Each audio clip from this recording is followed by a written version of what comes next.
to the Adrian Bo podcast featuring Troy Malcolm, episode 135. We're back, Troy. A couple of exciting announcements. Firstly, great to see the exposure through REB. Terrific article that you wrote this week, in particular about culture despite changing of circumstances. And also ARIC coming up this weekend. So great to be here with all our podcast listeners. Yeah, and Adrian, we do send our apologies to everyone. We did have a little bit of a break there. We just couldn't get our diaries aligned because we're kind of ships in the night at the moment. You and I see each other multiple times a week. We speak almost every day, but we just couldn't line up and dedicate the amount of time to really get in front of our followers and have the podcast, both the recording and also audio. Adrian, this is a massive week. This is probably the biggest lead up that we've seen to an ARIC for a number of years. We're back face to face. The event is sold out. And so we'll talk about that a little bit later on. And thank you as well for mentioning about the article in REB. I had a great interview with REB, and I tell you what, they are the kind of number one place to go for all real estate industry information. And I sat down with Grace and had a great interview in regards to culture. And the real estate game, as we know, has changed so dramatically over the past couple of years. But one thing has remained, and one thing I think has actually even become more important, and that is culture. And I think some of the points that I have in that article are really key to the success of any brand, and also the longevity and also the scalability. There you go. There's two words to put together quite hard, AB. Yeah, nice. The longevity of a brand, but also the scalability of that brand always comes down to culture, because with the McGrath brand, what we've seen is we've got offices from Townsville all the way down to Tasmania. And if we know that something that we do in Tasmania affects what happens in the rest of the country, then we definitely know the aspects that can dilute but also enhance a brand. And we know that the culture within Australia right now, people are moving and enjoying those lifestyle changes. So yeah, it is key, and I know we're going to talk a little bit about it. But AB, over your illustrious career, you've focused on culture, not only within your team, the management that you've got, but also now with your academy that you run. Culture and setting the pace is something that you've always really identified with. Why do you believe, as I do, that culture is key to the success of any brand and business? I think culture is more than something that's arbitrary and intangible, because a lot of people do see it as something that could be a little bit fluffy and something that's a little bit abstract. I think there is some palpability around it, and I think your article sort of stipulated that really well. So even in saying that, though, it can mean different things to different people, So best practice culture in an EBU might sound different to best practice culture in an entire McGrath or Ray White network, for example. Then you've got individual offices, then you've got BDAs, you've got state level, all that type of thing. So, I feel where it really starts is expectations, Troy.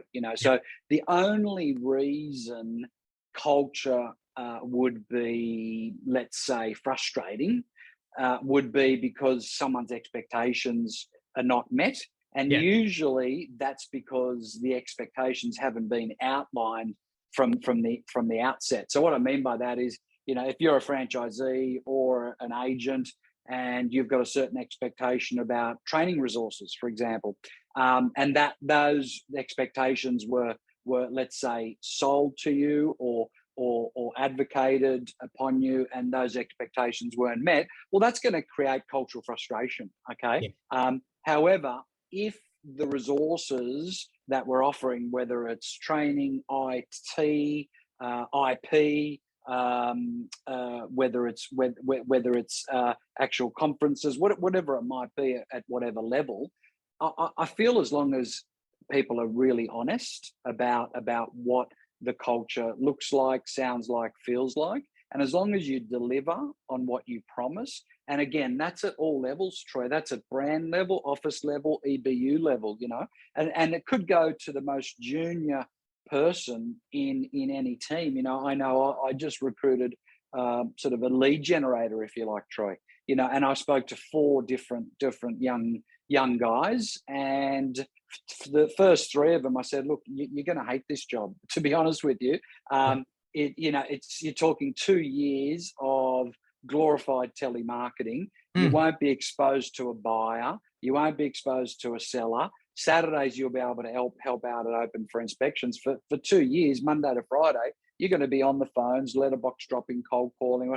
So, and the first 3 people said, you know what? I really appreciate you being honest with me, Adrian. That's not what I'm after, right? But the 4th person was like, where do I sign? That sounds like a great opportunity, you know? So the mistake a lot of agents make, and I'm only using one example, is they'll erroneously create unnecessarily an expectation that they can't deliver on. And that's not going to work for either party, whether that's at team level, EBU level, franchise level, or franchisor level. Yeah, and I think, Adrian, the other thing that we've noticed, regardless of the title, the position that you hold, every single person within an organization is actually reflective of that leadership, which then in turn creates the culture. So those that walk past and don't say something or do something are those that are actually the ones that are most obviously diluting the brand. We also know, Adrian, that it actually starts from the top. And so if you're in an individual agent team, if you're in a team of 2, team of 3, up to managing an office or even being a leader in a brand, we know that those particular roles do set the pace, the tone for culture. So a couple of insights that I always get is, how does it align back to your core values? Because the culture you live and breathe has to be aligned to your core values. And I know, Adrian, one of your core values that we've always spoken about is loyalty, transparency, giving that honest feedback, and then doing things with integrity. And I think if you take just those 3 elements, and I know that, you know, McGrath holds them very highly, and that actually starts with John being the CEO and managing director of the McGrath organization, is something that's really key to the success of the brand. And it's going to be key to the continued success, in my opinion, because as we grow as an organization, as agent teams grow, as we make more sales and have more interactions with clients, that's really going to differentiate us against many competitors that maybe have lost touch as they grow. Because it's one of the key things that we notice is that when you grow, it's very easy to lose sight of why you started. Now, that again applies to a brand as a high level, but then if you reverse engineer, that actually applies to individual agent teams as well. And I know that you've seen this and you've made commentary on this many times over. I'd love to get your thoughts on that whole side. Look, absolutely, Troy. I think, you know, what you stated about the McGrath business obviously is accurate. You're obviously, you know, ingrained in that as a senior executive now. You know, obviously, you know, you and I used to work alongside, and we can only talk about the brands we know about. So at the moment, I'm connected with the Ray White brand, and frankly, you know, they are very good at delivering on what they promise as well. You know, you look at the hands-on and granular involvement of a Dan White, then at state levels, you know, whether it's Andrew McCulloch or the other CEOs in Queensland, New South Wales, Jason Andrews and the like. You know, these guys are in the field, rolling their sleeves up, helping people, you know, create businesses, helping people create legacies. You know, so we can only speak about the brands you and I know about, which happen just at the moment to be McGrath and Ray White. So I think they're just really good examples, Troy, of, you know, creating an expectation, not sugarcoating it, and not underselling it, but just stating this is what we can deliver on. You know, there's people that have walked down this path prior to you, and also, you know, when I talked about palpability of culture, there needs to be something tangible there. Like, you can't just say, you know, our culture is all about just, for example, like, you know, that show that was on, which I think I spoke to you about WeWorks. It was called We Crashed. You know, you know, their mission statement and their culture was to elevate the world's consciousness. Like, and people were saying to them, "What the hell? You guys are a shared workspace business. What are you doing trying to elevate the world consciousness?" Anyway, to cut a long story short, it was what, valued at like 60 billion. Then it went down to like, you know, 2 billion or something like that. You know, and that's an extreme example of probably having too abstract and too arbitrary of a mission statement or a culture, right? And too much of a chasm between the core business, i.e. shared workspace, and elevating the world's consciousness, which has nothing to do with like real estate or shared workspace, you know. So if you look at the successful businesses, whether it's McGrath, Ray White, Century 21, you know, all the great brands, even the independents, Troy, even the independents, where there's some outstanding independents that I work with and that you're very close to as well. The ones that do well have a core mission statement and a core culture, but it's actually directly connected to how they treat their staff, how they treat tenants, how they treat landlords, how they treat sellers, how they treat buyers. You know, it's not just this, you know, this arbitrary comment that just exists because it looks good on your, you know, your screen when you put your computer on in the morning. You know, so I think it's really important that there's got to be a strong, palpable, tangible connection between the culture itself and the day-to-day activities and expectations of all the stakeholders, every stakeholder involved in that business unit. Yeah, no, I couldn't agree more. Adrian, when we talk about leadership, I mean, part of that leadership process and part of making sure the culture's aligned is obviously the activities that you do together to build that relationship and make sure that the values that you hold are very close. One of the key things that we see on the Australian calendar every year, and is back upon us again this weekend, is the AREC conference, the Australian Real Estate Conference on the Gold Coast. And Adrian, the event's sold out. We saw that notification come through earlier in the week. We know we're only a day or two, and by the time this goes live, we're a day or two away from seeing the speakers. And you're not only going again this year. I think this is kind of your 22nd or 30th year, whatever, however many since its inception you've been there. But you've got a booth as well at the event. Booth number 29, which represents your age, of course. That's it. But booth number 29, and you're going to have obviously the opportunity for people to come and talk to you about coaching, training, a lot of your lessons and learnings that you've seen over the past 3 decades of your career. But I thought it'd be worthwhile, Adrian, before we get to the event, and you and I have looked at the program and we've highlighted the speakers that we want to see, but some of the key speakers that are really stand out for me are obviously not only the keynote speakers. I mean, you've got Matthew McConaughey, you've got Seth Godin, you've got Mel Robbins, you've got Richard Harris? Richard Harris. I'm going to get that name wrong. So. I think so. But you've got those, and I'm just looking at the program as we speak. But not only that, Adrian, we get the keynote speakers, which we always know are going to be quality because that's their role.